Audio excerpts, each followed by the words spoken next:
Russian formula. Daniel Coyle wrote the book, The Talent Code.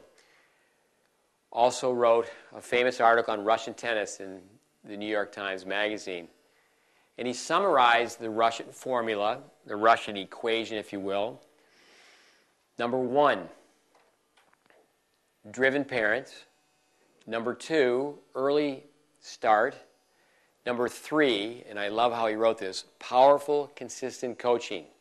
I have to say that a second time. Powerful, consistent coaching. And then number 4, cultural toughness. I have a brother who's an expert on Russian hockey, and I'm sure he would agree that the formula applies to ice hockey as well, all sports. From the top, driven parents, early start, powerful, consistent coaching, and cultural toughness.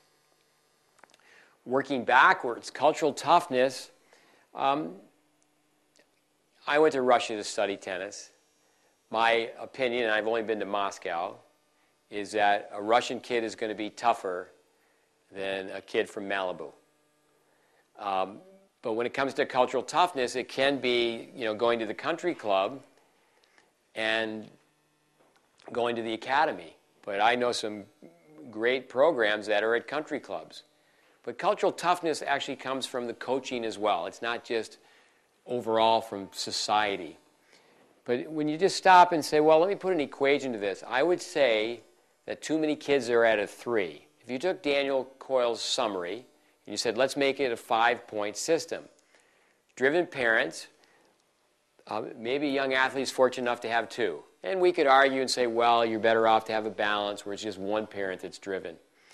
And sometimes people only have one parent.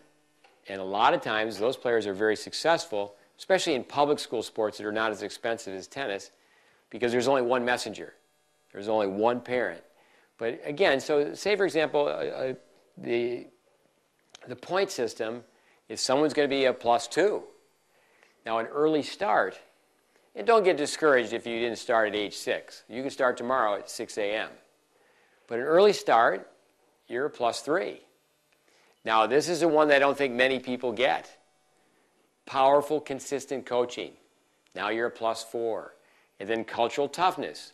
You're in a program, your day in and day out agenda, so now you're at a +5. I think most kids are lucky to be at a 3.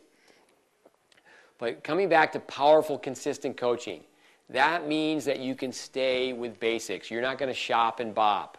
It's not, well, this is how I hit the forehand when I was a little kid, now this is how I hit the forehand as a big kid. But again, from that, many, many points, but write that down. You need to have powerful, consistent coaching.